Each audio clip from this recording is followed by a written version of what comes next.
Okay, good day, everybody. This is another panel discussion that is organized in collaboration between Alternatives in Montreal and Free City Radio, which is a weekly broadcast on CKUT 90.3 FM campus community radio in Montreal. Thank you so much to CKUT for live broadcasting this conversation today. The title of the event is Perspectives on Resistance and Resilience in Chile. This is a conversation that is going to highlight voices who have been involved in social movements in Chile. A lot of people have probably seen the images of the mass protests in Chile that really took a lot of momentum in the fall of 2019. But of course, these protests were not just starting at that time. There's generations of action and mobilization going back to the era of the dictatorship that creates the context for the movements in recent times. There was an intensification in the last few years of feminist mobilizations and movements in Chile. And that is one of the focuses for the event today. Which is looking at the ways that feminist movements in Chile have been central to broader struggles for social justice and looking at the strengths of the feminist movement also in responding to the crisis of the pandemic. Because in the context of the pandemic, there's been a very strong and important community mobilization, particularly around the fact that community kitchens have played an important role in providing sustenance to many communities who have been struggling to have their basic necessities met. So that's one of the points of context today. So there's a lot of questions to ask about social movements in Chile today, about the role of feminist struggles as part of these movements, as taking a leadership role within social movements in Chile. And I'm really happy to welcome the panelists that will be presenting today. We're going to be hearing from Gisela Frias, who is from Place de la Dignité, which is an organization that mobilizes within Montreal, within the diaspora to organize and to mobilize in support of the social movements on the ground in Chile. We also are going to be hearing from Javiera Araya, who has been involved in social activism within Montreal, but also was involved in La Olla de Chile, which is a network of community kitchens that she'll explain in detail for us. Javiera helped arrange a communications portal for these community kitchens that took place. And then we'll also hear from Sibila Sotomayor van Rijsselham, who is from LasTesis Collective. And Sibila will speak about her intersectional work on art and activism, and also how it's linked to social movements. And so I think that we will first hear, a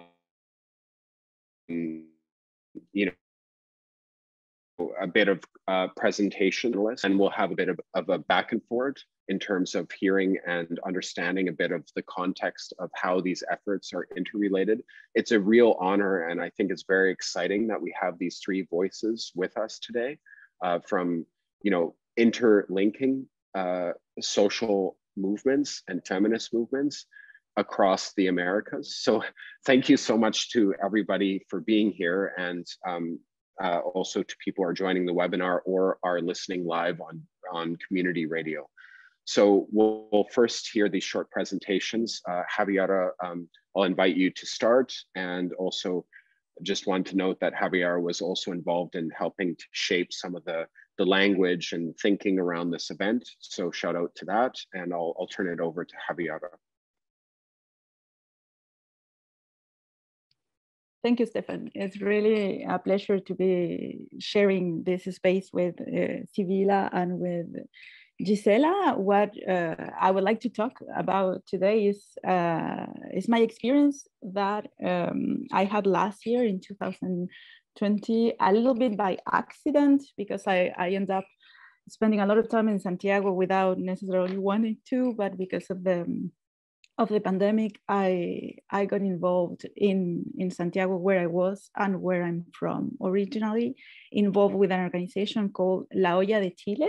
There is a website, it's called laolladechile.com. And what is that? Is a platform. It's really a website that is more about diffusion, it's more about information than the actual grassroots work, which is what I will explain right now. What is an olla común, which is what the kind of organization that this network, this platform puts together. Ollas comunes, or olla común, and olla in Spanish is a pot, but it's like a pot to cook, but it's a big one where you can put different things, different ingredients you can have. And this has been part of Chilean history for a long time, especially during the dictatorship in the last years of the 70s and the first years of the 80s, where there was this big economic crisis in Chile. So people didn't have enough food to eat. And what did they do? They started cooking together.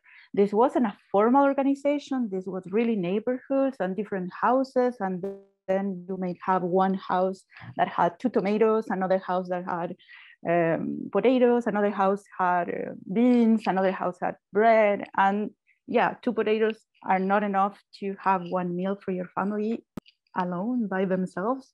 But if you put them together with what your neighbors had, other families, then you can take advantage of the economy scale and get enough food for everybody. Maybe not everybody, but a bigger number of families. So this is the organization. It's something that really starts from the ground. This is like people getting organized in their own neighborhoods to get something very basic as food. With the pandemic, the economic crisis with the pandemic, the fact that people weren't able to go to work, to get enough income or to get enough food, because also it has to be said, the pandemic in Chile was very different, the kind of restrictions people had, especially in big cities such as Valparaíso, Santiago, Concepción, Antofagasta, where it was forbidden for people to go outside without a very specific authorization. That was very limited. And if you go outside and if you are caught, you could end up spending the night in jail, for example. So that this made it impossible for many people who had informal jobs selling things on the street, for example, to get food for their families. So what happened is that these ollas comunes started appearing started functioning. We had a list of at least like 300 ollas comunes working in different cities in Chile, and we wanted to, in this network, we asked them how they were working, and this is a little bit what I will try to talk about, because the kind of connection that I think this shows with what is the title of the panel, this idea of resistance and resilience, is that this is really political organization from the ground. This is people getting organized between them in neighborhoods. This has to be close to each other. So sometimes they would ask help to the bakery in the same neighborhood. Sometimes they would ask like another neighbor who was selling some produce and to give it to donate it to the olla común. And this was like the kind of organization that people did in order to not like for something very basic as eating. For us, what was also very important is that through the platform, people who wanted to donate money to ollas comunes, they could do it. So we raised like about around $50,000, but there were other platforms like this. The important is not the amount. What is important is that we asked the ollas comunes to what extent this money was important, to what extent the donations were what was making these ollas comunes work. And what they said, it was like, yeah, donations are important. They were, of course, important. They made possible for ollas comunes to function, but the key was the neighborhood. The key was what the members of the ollas comunes were giving. We asked them to what extent what the government is giving you, because sometimes municipal government also donated some things to the ollas comunes. Was this what was making people being able to eat? No, it was really the neighborhood. It was really the actual members of the ollas comunes who were getting organized. So to my point here, this is really about resistance from people who are actually in who have the need, who don't have any other option than getting to work with each other to survive and to get by every day. This is solidarity, this is mutual aid that made this ollas comunes work in a kind of survival politics that at the end was the way of resisting the neoliberal system that exists in Chile. I think I'll stop there.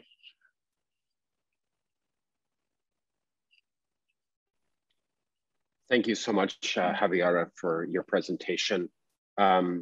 And we'll continue on with the presentations. And as I mentioned before, we'll also have an opportunity to have some back and forth between the panelists on this conversation on resistance and resilience in Chile. Thank you again to CKUT for the live broadcast, and to people who are joining us on Zoom, the webinar, and to Alternatives who's streaming it on social media. Sibila is up next. Please introduce yourself and share a bit about your incredible work with LasTesis, and I imagine many other projects in Chile. Thank you again for you for joining this conversation today. Thank you for inviting me to this event, and thanks also to Javiera for what she was telling us, that is very important, and how all these restrictions are still in place. Actually, it's not in a past tense. It's still happening, the restrictions. There's been a curfew here in Chile for more than 1 year and a half.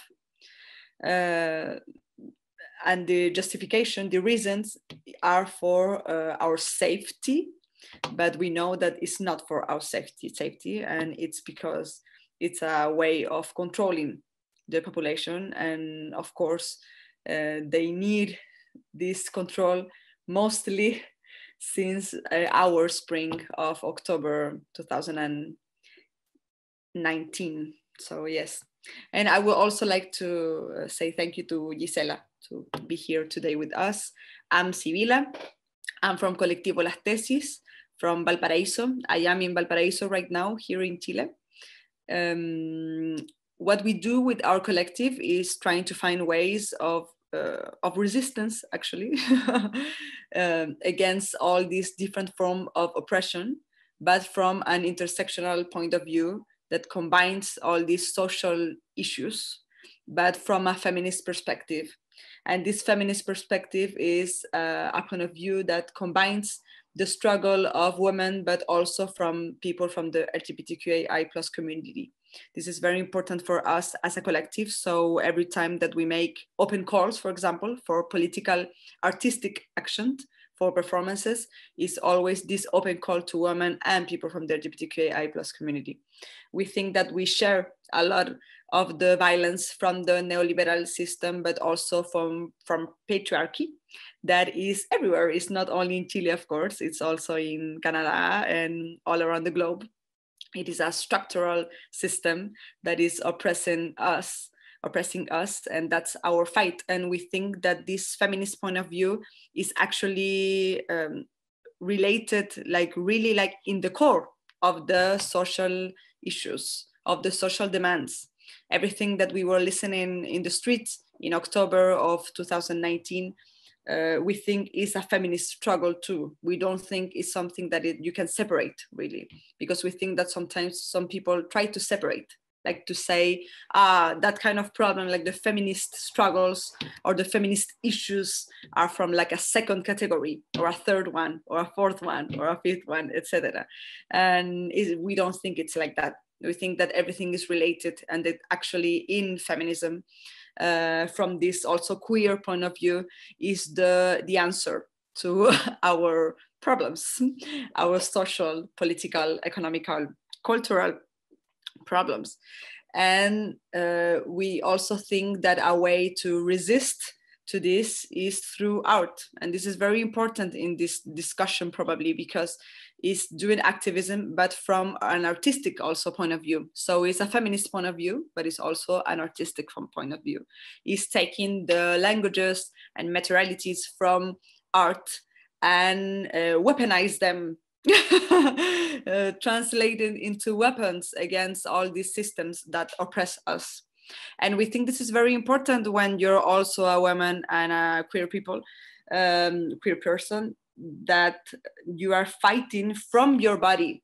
You are demanding rights for your body, from your body.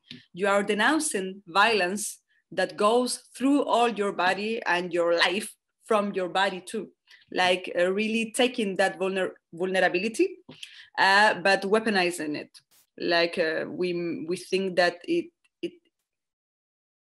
it ends up being a weapon of resistance and a way of fighting all this. And we think there's a big power of metaphor, la metáfora, of this metaphorical way of approaching these struggles. The fact that it's more difficult from the political point of view, from the institutional political point of view, to take this, you know, like to appropriate what we do and then just empty all the meaning and just take like the form, and then they take our weapons, you know. We think that in this metaphorical point of view, it's more difficult, like to be appropriate from this political, this institutional political point of view. And we think that, I don't know if I'm being clear, I'm very sorry, I hope this is clear. If it's not clear, then I can, okay, thank you. So what we always argue and where we stand is in the political, that is not the same as this institutionalized political sphere. In Spanish, the difference is between la política and lo político. There's a difference there. And lo político is in the base, is where the people are struggling. Like Javiera just told us, like, for example, through ollas comunes, or for example, through performance, or through any other ways of fighting that we think all of them are very valid, even if there are different, you know, it's different ways of resist all this type of violence. And just to finish, to round up a little bit, I also think personally that in the feminist struggles, there's an historical like prerogative, you could say, to fight from your body, to fight from performance. In this feminist and LGBTQI+ fight, there's always this thing about how we take our body as a territory of oppressions, and we transform it into this weapon, this way to say what we want to say and to fight against what we want to fight. And so in that way, we think that we are like inscribed in a tradition of feminist movements, of feminist fights from performance, from the body.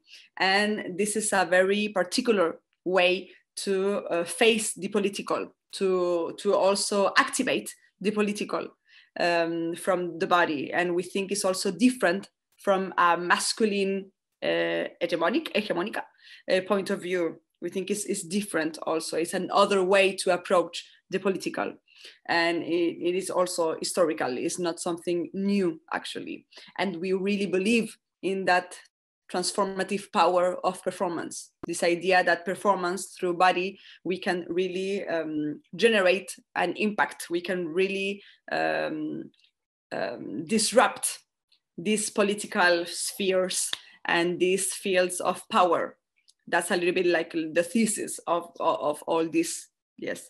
Yeah. And then I could just go deeper in this and other subjects, of course. Thank you. Sibila, thank you so much for that. We look forward to hearing more from you in a bit. And so now we'll hear from the third panelist, Gisela, from Place de la Dignité, which is building links between social movements in Chile and in Montreal. Hello, my name is Gisela Frias, and I was born in Valparaiso, Chile, and I've been living in Canada for a really long time now. I think it's important to sort of situate how Place de la Dignité as a collective emerged. Back in October 2019, as the social uprising was taking place in Chile, many of us were part of the diaspora, Chilean diaspora all over the world, relived a sense of trauma, but also a sense of hope. So the trauma was coming from the place of seeing the repression with which the uprising was met. And it sort of brought us back to those of us that experienced the coup d'etat in 1973, either our parents or us as children, or the impact of the dictatorship and the neoliberal regime that it established and perpetuated even after the dictatorship. So that trauma came back alive for many of us.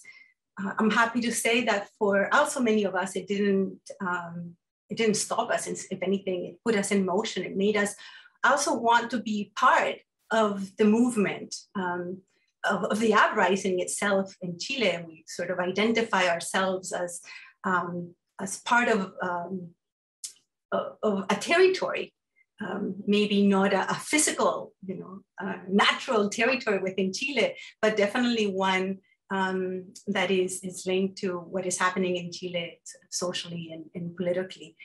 So the collective is made up of a group of Chileans who, under those circumstances came together and started to figure out what our role in terms of linking to this uprising was.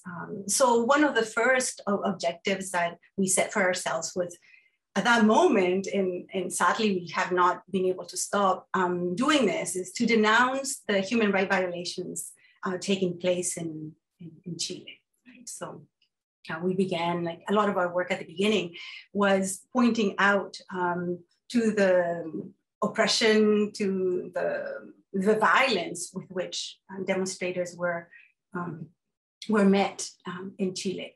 And in bringing raising awareness internationally about that. Secondly, as Canadian residents and citizens, it was important for us to also work in making sure that the Canadian government recognized the human rights violations and denounced that. So we've done some work in that area. One that hasn't been quite successful, and that we account to the fact there's a certain complicity with in terms of the Canadian government and its support of neoliberal regimes, not only in Chile, but throughout Latin America. So there's definitely an ideological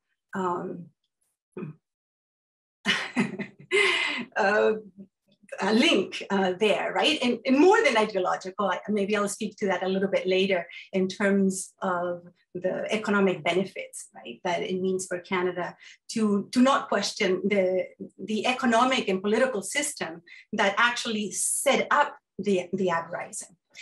And then thirdly, as sort of this territory abroad, in this link, to part of the social movement, we wanted to also be a place of support for social mobilization in Chile. And very quickly, it was very clear to us that resistance and resilience in Chile has the face of a woman. So as soon as the pandemic happened, we were quite worried to see to hear from Chile that hunger was definitely an issue. And we started to see, as Javiera pointed out, the open sort of organizing of all these olla común, open collective kitchens. So we set up a campaign.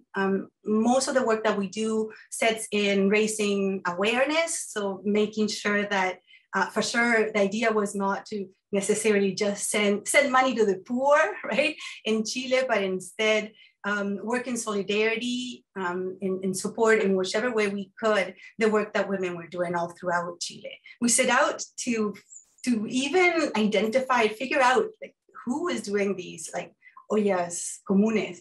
And my gosh, we ended up contacting with like 13 different organizations, whether they call themselves collectives or assemblies, or even, you know, not necessarily all of them working under an umbrella of identifying themselves as feminists, but for sure, women of all different backgrounds. We're talking about, you know, young women. I'm thinking of the group in Arica that calls themselves the quiltras de Arica. A quiltro is a street dog, right? And that's the name that they have chosen for themselves. Young high school women that were organizing, not just for the purpose of supporting an olla común in their neighborhood, but aware and working on issues of gender violence, and not just to raise awareness, but to actually be there to accompany other women in denouncing, you know, femicides in Chile, but also being there for them. In Chile, there's this word that's called, it says apañar, and you know, it really means to accompany, but it's also like to put your shoulder like on to someone, to support them emotionally, financially.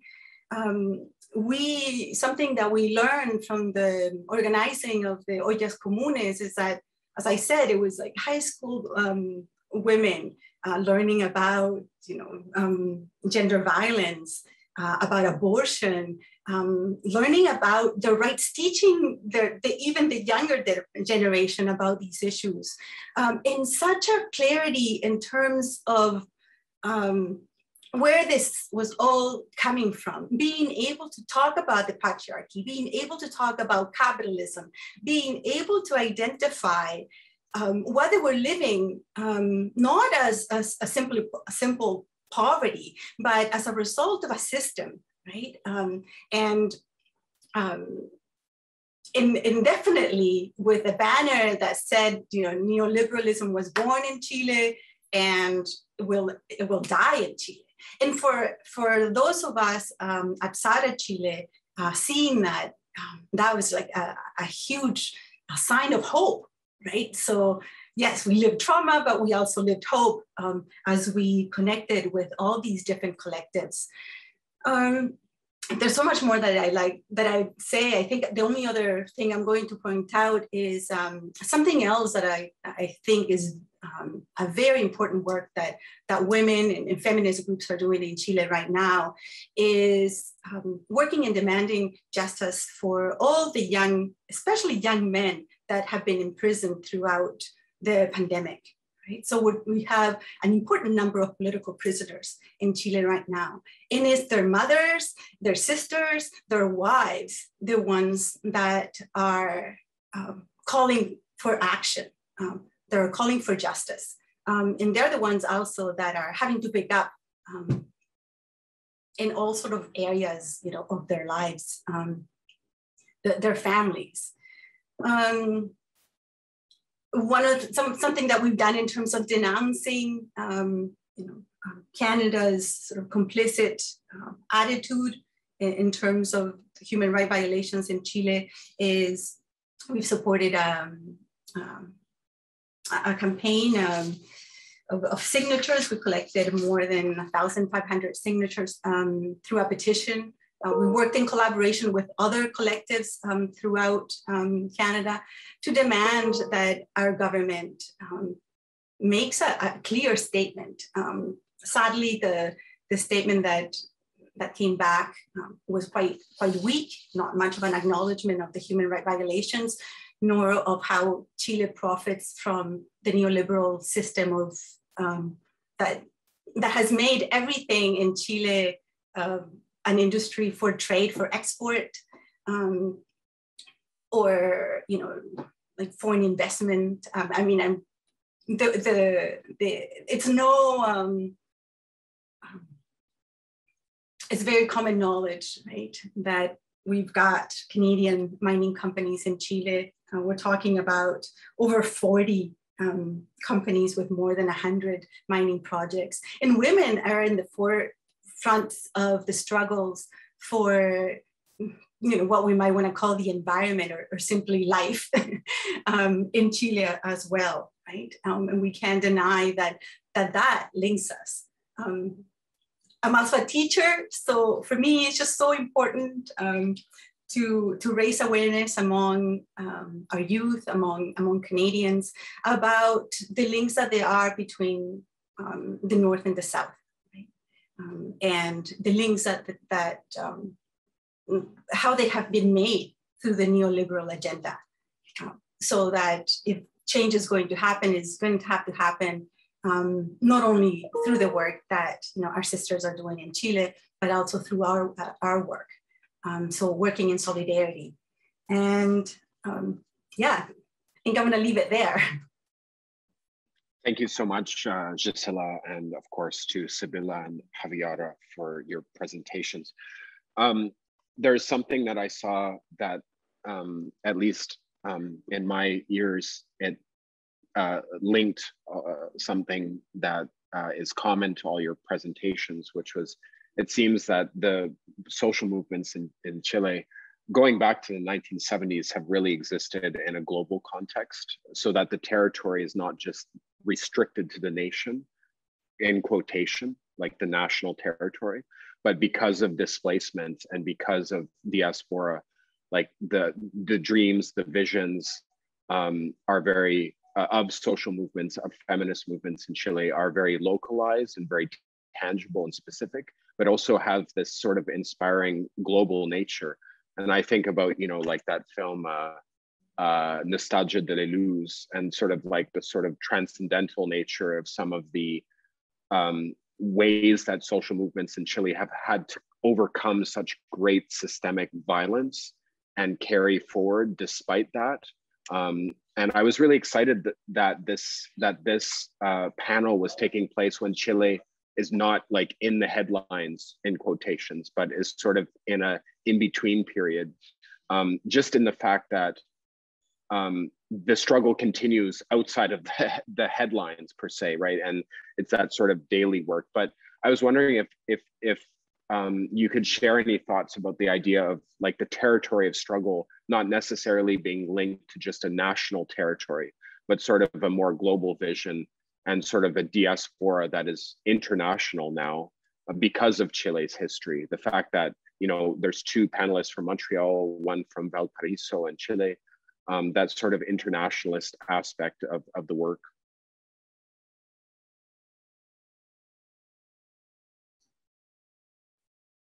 I can give a little bit of my perspective. I mean, I think something, and I like to point out that is, of course, my perspective is one from someone who is on the outside, right? So it has to be understood also as such. But something that I saw with the work that we did with the Ollas Comunes all throughout Chile was something that we learned from the different feminist groups and women's groups, was their own understanding and their own definition of territory.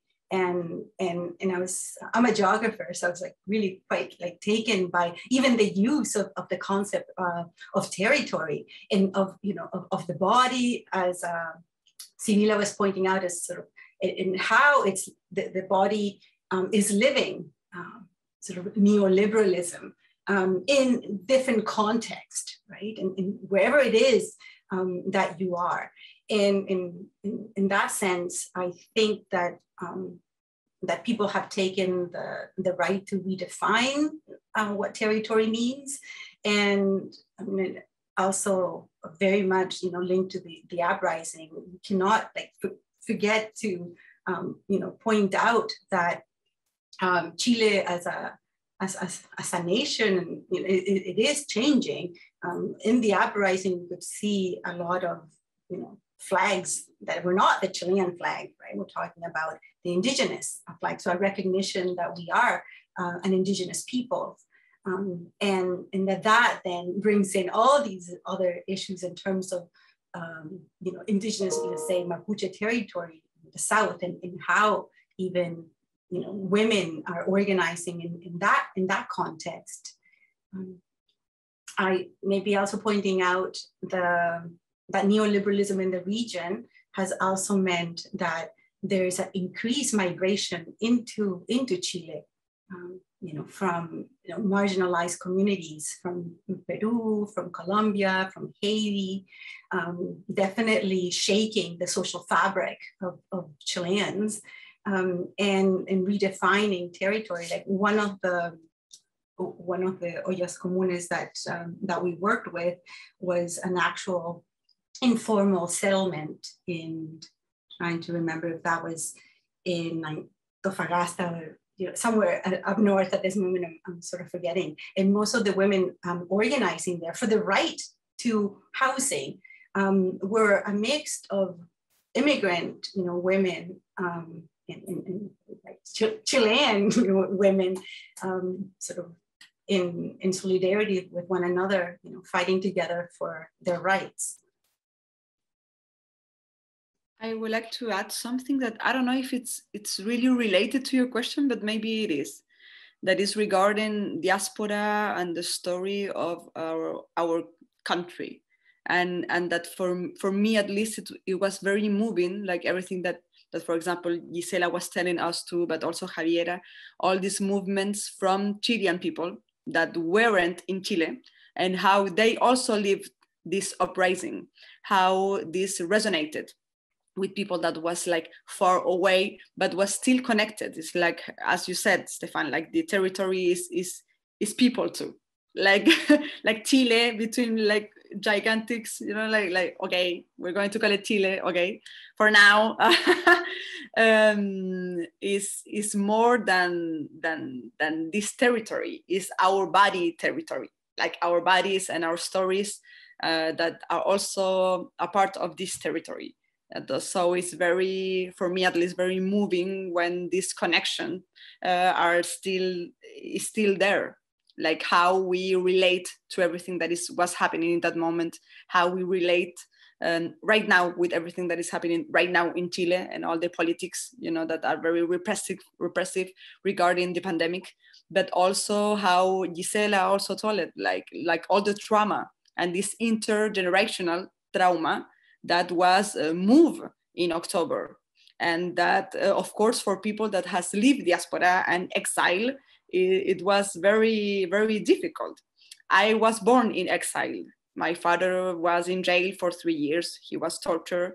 And then he went to exile in Belgium. So I was born and raised in Belgium. And I arrived in Chile when I was 10 years old. So for me, I was very scared, for example. Even if I was in Chile now in October, I was in Valparaiso, but the second that everything started, it was like this feeling that you are happy because finally this revolution is happening, this very needed revolution, like we need this change, by also this intergenerational trauma, like activated, like something that I wasn't scared before. I was never scared for the police, for example. Now I was scared, because I remembered like all the stories and everything that happened to my mom and to my dad, etc. So I think that's something that happened to a lot of people here in Chile, but also to everyone that was outside, and also to many people that was in other countries because of exile, and that never came back to Chile because they made their life in other countries, and also the story with exile is very complicated. It's not very, very easy. So I think that there was I really felt that, maybe I'm going to a metaphysical place, but I really felt like a connection that was bigger than only what was happening here in Chile in that moment. I really felt it through my friends that were in other countries, etc. Like something was happening, something was moving us in our story, and in our story of diaspora, of exile, but also in our story of violence against bodies. Yesterday here in Chile was the day of the people that is detained and then disappeared. I don't know how you say that in English, las personas detenidas desaparecidas. So this idea of appearing from your body in with a story of bodies that have been disappeared, you know, is very powerful from a political point of view, but also from a symbolic point of view. And I think there's also that's where this idea of territory also is.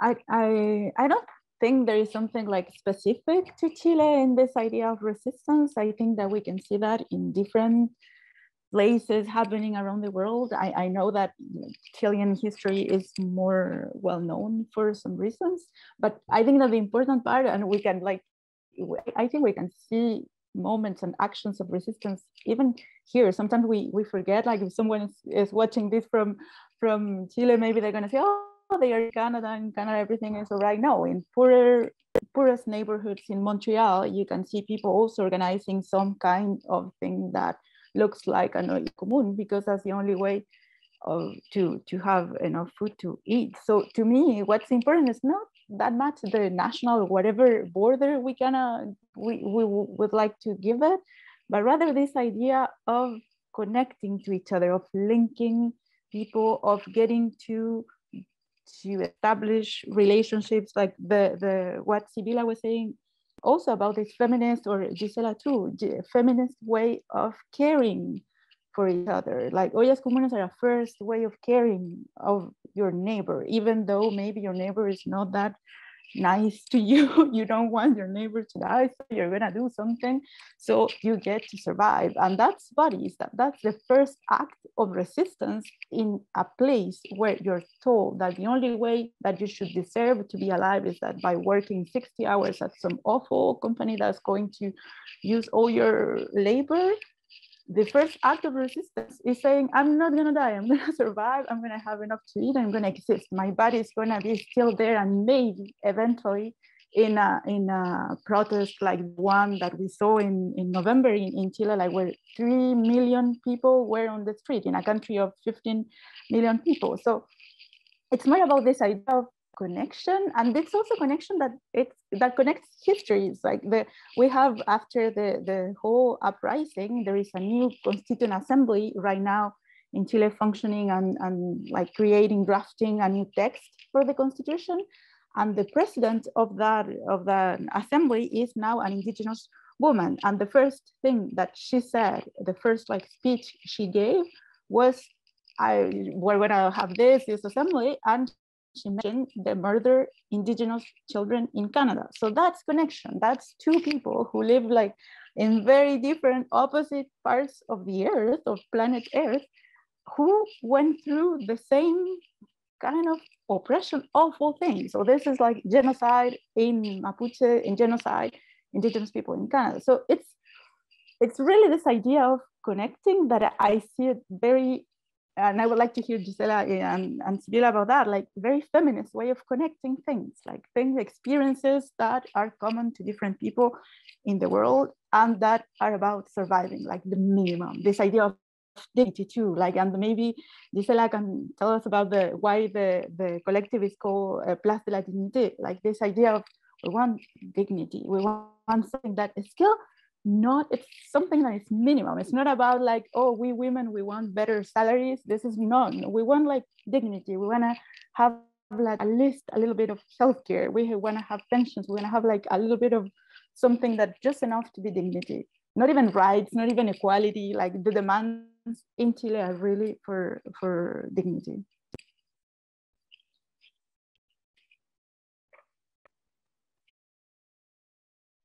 Yeah, would anybody else like to carry forward the conversation on that point?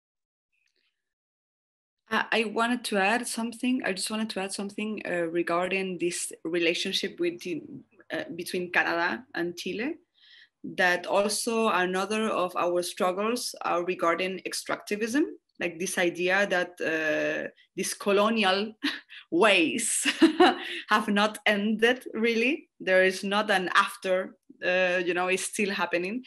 And for example, there's one example that's very important that is regarding the crisis of water here. Water is private in our country, which is terrible. And there's a lot of communities living without water. And there's actually organizations from Canada that are supporting not the crisis, but supporting the extractivism. So this idea of how the North haven't stopped these colonial ways of being in the South is very worrying. And sometimes there's not enough information regarding it. So I remember when I saw it, and I started reading about it, all these studies, etc., saying that there's like these big corporations, or even there's an organization that is from the government of Canada. I was like, why are you doing that? But yes, I think there's a lot of in all this process that we are living in Chile, but also more far away, like globally, there's a lot of things that we need to unlearn, a lot of ways that we need as a bigger, like society, you could say, unlearn to do. For example, these colonial extractivist ways, we need to unlearn it. These patriarchal oppressions also, we need to unlearn it. This capitalism, neoliberal also oppressions, same, etc. Yes, I just wanted to add that. I think I'll just, I guess say the same thing you guys, what I'm hearing from you guys is that I think that there's like a global obvious recognition of systems of oppression, right? That, that there are there today and are relevant. I mean, colonialism is here. It's not, something in the past. It's just be studied in history, and it has an impact on our everyday lives, right? And identifying capitalism, and for those of us that have taken the time to even understand like the whole sort of free trade, like neoliberal agenda that is here, and is becoming more and more intense, right? Like in terms of like the different trade agreements that are being signed, globally. That is in the patriarchy, of course, is something that we all share, right? So I think that our resistance is to that. And it's lived on a daily basis, right? It impacts us as women and the way we feel and we experience, right? Our bodies, our health, our education. So yeah, I mean, I think as we're talking about, and Javiera said it, like this is happening in Chile, is really, it's an illustration of something that is happening in different, at a different scale in different parts of the world, and maybe some are in a bit of more denial than others, but I'm just kind of reminded, like in the back here, I have these posters of, as I teach also at a college, we organized right before the pandemic, a series of talks. I called it Uprisings from the South. And we had talks from India, from Lebanon, from Chile, from Colombia. And we could identify like the roots of oppression in all these different places. But I think it's also really, really good and important that that these stories of resistance are shared. Thank you so much for all of you sharing your thoughts on that point. We only have about 10 minutes left, but one thing that came to my mind for people who might be listening and hearing the analysis that you're all sharing, and also your intersectional perspectives, is all three of you have been tangibly involved in very specific projects that might, for a lot of people, seem just incredible. So I'm wondering if you could just describe, like in a very tangible way, how did you do what you're doing? Like Javiera, how did you put together the website for community kitchens? Sibila, can you just describe maybe a little bit about how LasTesis works? Gisela, could you talk a little bit about how do you organize around Place de la Dignité? It might, you know, as activists, maybe sometimes these things seem like second nature, but for people who are listening, who might be really inspired by the ideas you're sharing, it'd be cool to hear a little bit about how tangibly, in sort of like basic sense, how did you organize your projects? Very, very like simple. In this case, I think that the key is that it's something done collectively. Like I'm sure like maybe Corina is there watching, a friend from Santiago, Rodolfo are there watching, who are also some of the colleagues that I work with. I think that the key is like when you do things in a group, in a collective, you end up doing something that necessarily has this politics behind, that is about like doing something in a way that puts first this idea of there is a collective. Very concretely, what we did was this website, and then we contacted more people, and we recruited kind of more people with whom we didn't necessarily share exactly the same political views, like all the details. No, we asked them like, would you agree to participate in this project? We're doing this.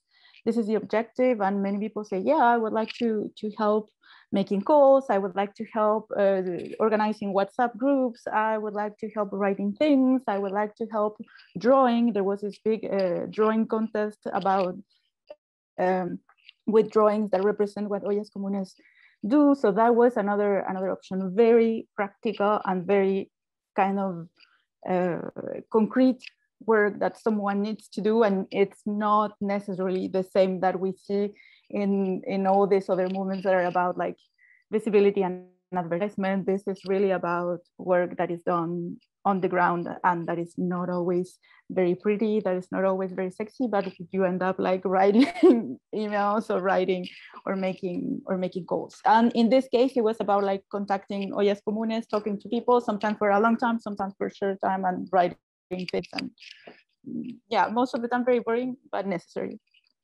Like Ollas Comunes, because they cook, and sometimes chopping onions is not the most sophisticated thing, but it's important.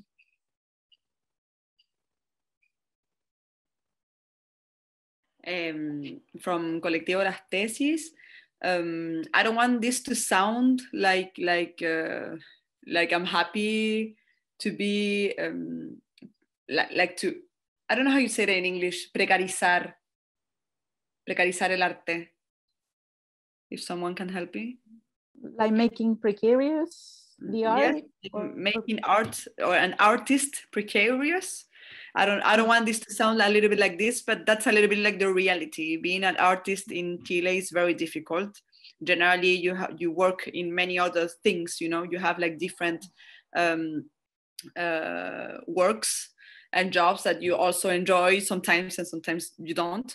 So our collective began that way. We are 4 women from Valparaiso. We are friends too. That's very important, I think, the fact that we are friends. I, in particular, know all of them from different places and kind of like put them together. And with some of them, we've been friends for more than, I don't know, like 15 years, with other from almost 20 years, and others maybe less. And it's like that. It's been a very like diverse story between us, but what we have in common is that we are all artists, but from different disciplines. We are an interdisciplinary collective. So some of us, like me and Daphne, we come from a theater background, but our colleagues come from design, designer / history teacher, that's Paula Cometa, and Lea, that is a fashion designer, but with a focus on the relationship between clothing, but also our story, like a Valparaiso story, like this very like historical point of view also. And we start working in the year 2018, at the beginning of the year, with this idea that we have like this urgency to spread feminist ideas, but to spread it through art, because we think that through art we have the chance to get more people like to pay attention, and not only like to say, hey, go read this text, you know. So that's why we try to do with our work, and we work in different ways, like small plays, street performances, more long plays, sometimes collaborative plays, video performance too, of course. We use a lot of the media, like everything that we have in hand. And what's very important of our work is that we really believe in do it yourself. Like, it doesn't matter if you don't have a background, for example, in music. I don't have a background in music, but I still do the music of the collective and whatever, you know, it doesn't have to be perfect. What's important is to do it and to resist from what we believe, you know, and for these fights. So that's pretty much what we do, even if all the rest of the time we are working in other stuff, like in a university of making clothes or in schools, etc. So it's pretty much what we do. We really believe in, if you want to do it, you just have to do it. Gisela, I'd love to hear your thoughts on this point. We literally only have 4 minutes left in the broadcast, just a time check. I'm sorry, but we're stuck on the radio time. Thank you so much. I'll make it short. I'll say that the first thing I thought when you asked was meetings, lots of Zoom meetings lately. But even though that is actually true, I think when Sibila said, you know, being friends, I think when we came together, we didn't really know each other very well. Maybe we had seen each other like in different sort of activities, but it's not that we were a group of, you know, at this moment we're 10, the number fluctuates. We've got people that also collaborate with us. And it's not like we were like best of friends, you know, coming together to do this, but we did very quickly realize that having having the time to get to know each other and to get to know who we are and appreciate one another made the work easier. We are a bit more tolerant with one another. You know, we all have our things, and of course that they come up sometimes in like 2-hour meetings. And technically we spent some time in sort of talking about what were our values as a collective, and thought that was really important, and not just do. And divide some of the work. Every so often we have small committees that might be in charge of moving something forward. And getting a lot of support from people who collaborate with us, who are willing to do one thing. And we just need to ask them to just do that one thing, but they don't have the time to be in meetings, right? But yeah, I would say, you know, friendship, tolerance, a bit of internal organizing, values are sort of at the core. Wow, well, thank you so much, Gisela, Javiera, and Sibila, for joining this conversation on resistance and resilience in Chile. I found it, again, really great to have an opportunity to share this space in a time when Chile is not necessarily in the headlines. And I really just want to thank you all for being part of this CKUT broadcast today, hosted in collaboration with Alternatives and also the Comité pour les droits humains en Amérique latine and La Place de la Dignité. I'm Stefan. Christoff, who hosts Free City Radio. This recording will be available through Alternatives and on CKUT.ca. That's the community radio station in Montreal. Thank you again to the panelists and to everybody who took the time to tune in and who was part of organizing this event. Thank you to Jack at CKUT for getting the broadcast on air, to Miriam, Ferouz, Catherine, Marcella, and Jimmy, at alternatives to, also. And thanks again to the panelists for your time, your inspiring work, and your reflections today. And I'm sure the conversation will continue. Courage and take care.